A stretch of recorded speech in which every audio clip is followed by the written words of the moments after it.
अब बात करेंगे सुरेंद्र नाथ बनर्जी के बारे में। तो स्वदेशी आंदोलन के समय सुरेंद्र नाथ बनर्जी ने क्या किया था कि उन्होंने द बंगाली जैसे पत्र के माध्यम से, किस पत्र के माध्यम से, द बंगाली पत्र के माध्यम से जो अंग्रेज़ों द्वारा प्रेस विरोधी नीतियां चलाई गई थी, कौन सी प्रेस विरोधी नीति जो चलाई गई थी उसका विरोध का खंडन किया था। किसने? सुरेंद्र नाथ बनर्जी ने। और इस कार्य में उनका सहयोग कौन दे रहे थे? तो इस कार्य में उनका सहयोग कृष्ण कुमार मित्र और नरेंद्र कुमार सेन दे रहे थे। कौन दे रहे थे? कृष्ण कुमार मित्र और नरेंद्र कुमार सेन दे रहे थे। कुमार दत्त जो थे, अश्विनी कुमार दत्त ने स्वदेशी आंदोलन को बढ़ावा देने के लिए स्वदेशी बांधव सभा की स्थापना की। अश्विनी कुमार दत्त ने स्वदेशी बांधव समिति की स्थापना की। स्वदेशी बांधव समिति की स्थापना किसने की? तो अश्विनी कुमार दत्त ने की थी। अगला प्रश्न है कि कह रहा है कि अनुशीलन समिति की स्थापना किसने की थी? प्रथमनाथ मिश्र ने, बरिंद्र घोष ने, जितेंद्र नाथ मुखर्जी ने, गोपाल कृष्ण गोखले ने।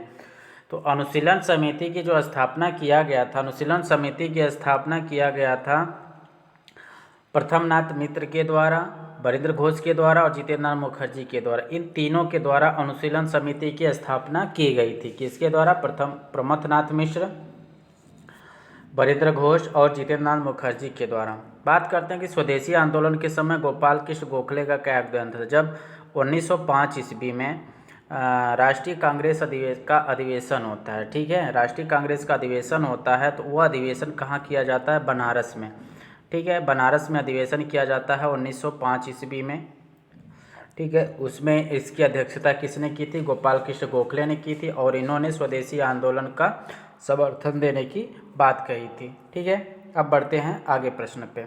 अगला प्रश्न कह रहा है कि क्रांतिकारी गतिविधियों को बंगाल से बाहर प्रसारित करने में अरविंद घोष की सहायता किसने की थी?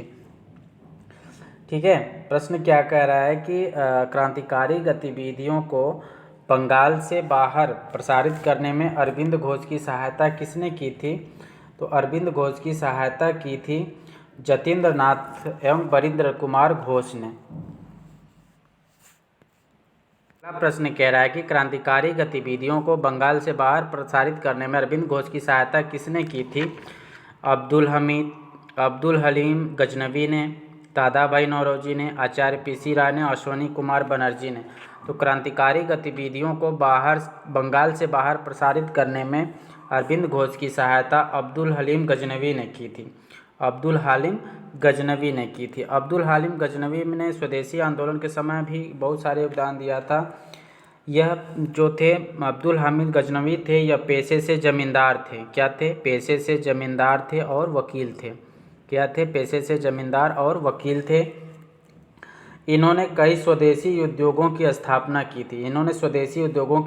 की थी और क्रांतिकारी गतिविधियों को क्या कहा था कि बंगाल से बाहर प्रसारित करने में इन्होंने सहायता की थी। और इनके सहयोगी कौन थे? अब्दुल हमीद गजनवी के सहयोगी कौन थे? तो अबुल कलाम आज़ाद थे।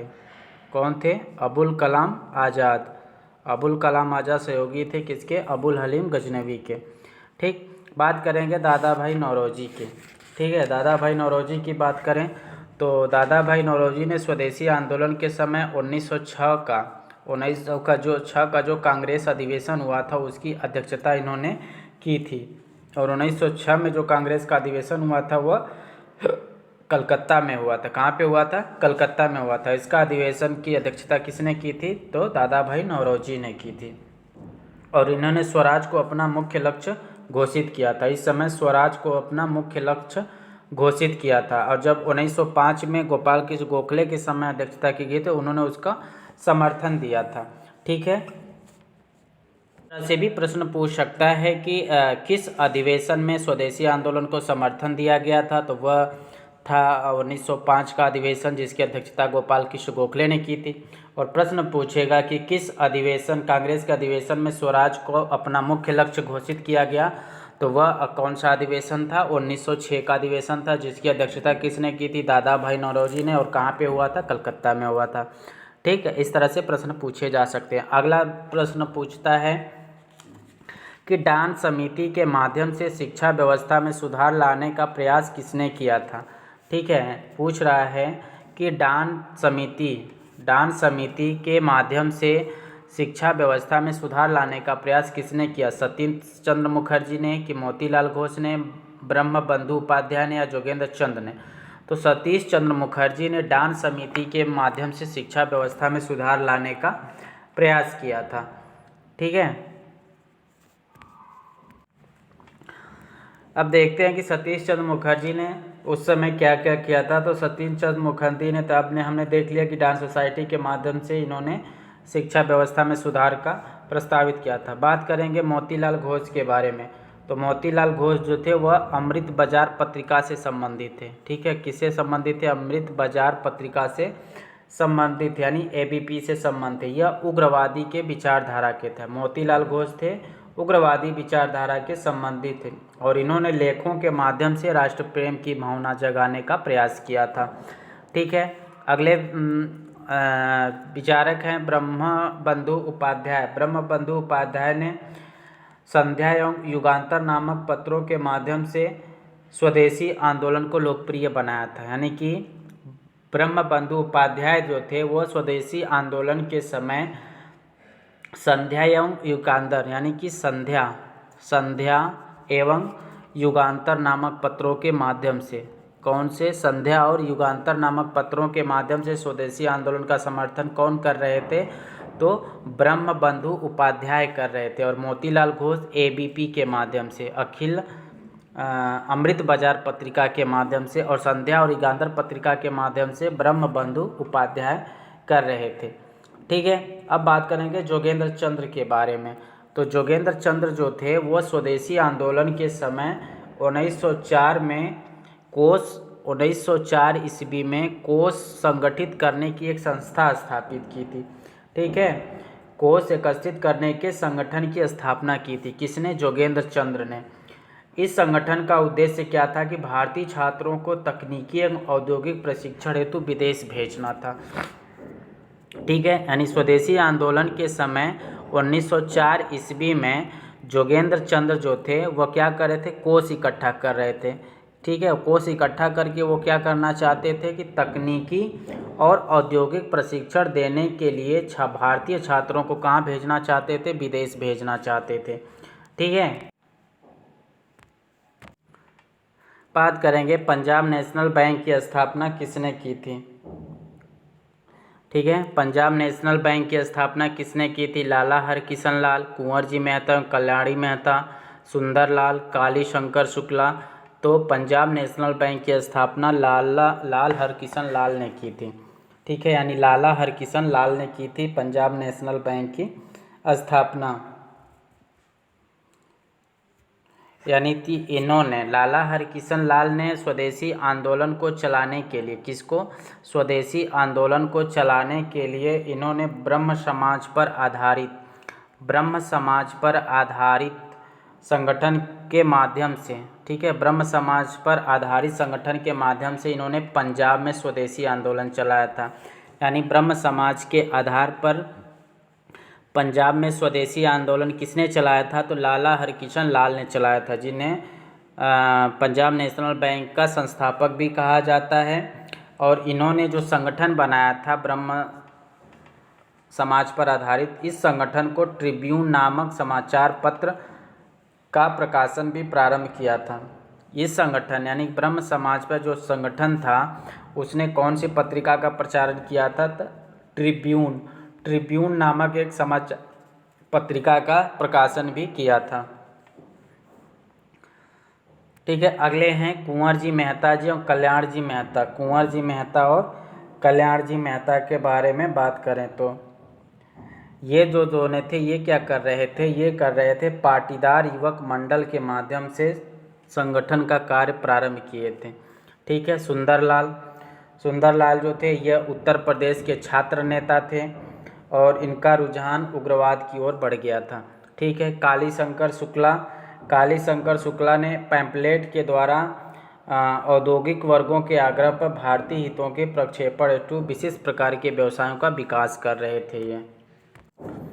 अगला प्रश्न है कि मायलापोर ग्रुप के प्रमुख कौन थे। मायलापोर ग्रुप के प्रमुख थे बी कृष्ण स्वामी अय्यर, सुब्रमण्यम भारती, हेमचंद्र कानूनगो, पुतलिन दास। तो मायलापोर ग्रुप के प्रमुख थे बी कृष्ण स्वामी अय्यर। कौन थे मायलापोर ग्रुप के प्रमुख? तो बी कृष्ण स्वामी अय्यर थे। ठीक है, ये कहाँ के रहे थे? ये मद्रास प्रेसिडेंसी से संबंधित थे। सुब्रमण्यम भारती कौन थे? सुब्रमण्यम भारतीय दक्षिण भारत के प्रमुख नेताओं में से थे। ठीक है,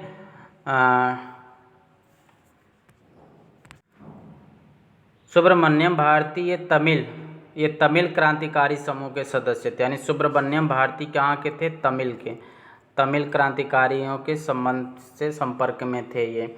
और तमिल क्षेत्रों में राष्ट्रवादी भावनाओं के उत्थान और प्रसार में इन्होंने महत्वपूर्ण योगदान दिया था। ठीक है, यानी स्वदेशी आंदोलन जो चल रहा था उस समय तमिल से कौन थे? तो सुब्रमण्यम भारती थे।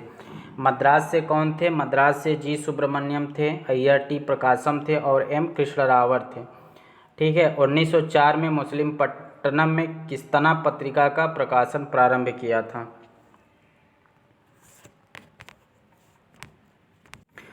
बात करेंगे हेमचंद्र कानूनगो के बारे में। तो हेमचंद्र कानूनगो जो थे वो क्या कर रहे थे? हेमचंद्र कानूनगो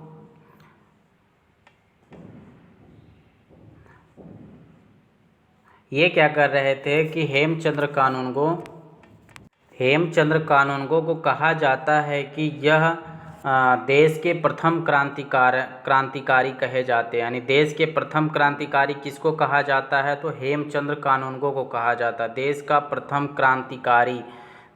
प्रथम क्रांतिकारी किसे कहा जाता है? तो हेमचंद्र कानूनगो को कहा जाता है। क्यों?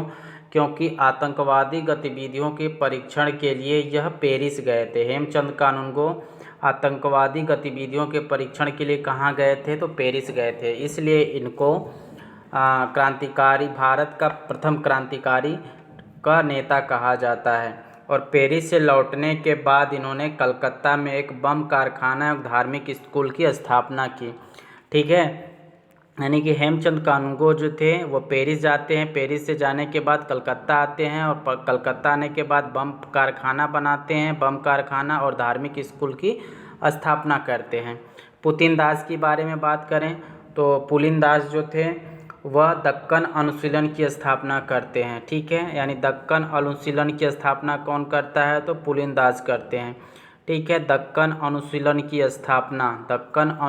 की स्थापना किसके द्वारा की जाती है? तो पुलिन दास के द्वारा की जाती है। कुछ नाम और रह जाते हैं जिनके बारे में हमें जानना है कि टी प्रकाशम एवं कृष्ण राव ने। ठीक है, कौन से? टी प्रकाशन और कृष्ण राव ने क्या किया था? 1904 में। कब? 1904 में मछलीपट्टनम में किस्तना पत्रिका का प्रकाशन प्रारंभ किया था। अगला प्रश्न है कि 30 अप्रैल को कैनेडी के गाड़ी पर बम फेंका था। 30 अप्रैल को कैनेडी के गाड़ी पर बम किसने फेंका था? प्रफुल्ल चाकी एवं खुदीराम बोस ने, सचिंद्रनाथ सन्याल ने, सावरकर बंधु ने, प्रीमतोष बोस ने की थी। किसने की थी? तो 30 अप्रैल को कैनेडी के गाड़ी पर बम फेंका था प्रफुल्ल चाकी एवं खुदीराम बोस ने फेंका था। ठीक है, प्रफुल्ल चाकी और खुदीराम बोस ने कैनेडी के गाड़ी पर 30 अप्रैल को बम फेंका था। बात करते हैं सचिंद्रनाथ सन्याल के बारे में। तो सचिंद्रनाथ सन्याल जो थे यह बनारस के क्रांतिकारी थे। कहाँ के क्रांतिकारी थे? बनारस के। यानी बनारस के क्रांतिकारी कौन थे? तो सचिंद्रनाथ सान्याल थे। सचिंद्रनाथ सान्याल के ऊपर किसके विचारों का प्रभाव पड़ा था? तो एम समाध्यक्ष का। किसके विचारों का प्रभाव पड़ा था? एम समाध्यक्ष के विचारों का इनके ऊपर प्रभाव पड़ा था। एम समाध्यक्ष संस्था के संध्या के संपादक थे। एम समाध्यक्ष किसके संपादक थे? तो संध्या के संपादक थे। किसके संपादक थे? संध्या के संपादक थे। ठीक है, अब बात करते हैं सचिंद्रनाथ सन्याल हो गए। सावरकर बंधु के बारे में बात करेंगे। सावरकर बंधु कौन थे? तो सावरकर बंधु जो थे वह महाराष्ट्र के कपड़ा मिल मालिकों से धोतियों को अत्यंत कम दाम में बेचने का आग्रह किया था। यानी महाराष्ट्र के कपड़ा मिल मालिकों को धोतियों को अत्यंत कम दाम में बेचने का आग्रह किसने किया था? तो सावरकर बंधु ने किया था। प्रेमतोष बोस की बात करें तो प्रेमतोष बोस एक अन्य प्रमुख मजदूर नेता थे। ये प्रेमतोष बोस कौन थे? एक मजदूर नेता थे। तो इस तरह था कि स्वदेशी आंदोलन के समय कौन कौन से प्रमुख व्यक्तियों ने किस तरह से योगदान दिया था उसके बारे में हमने यहाँ पे पढ़ा। ठीक है, धन्यवाद।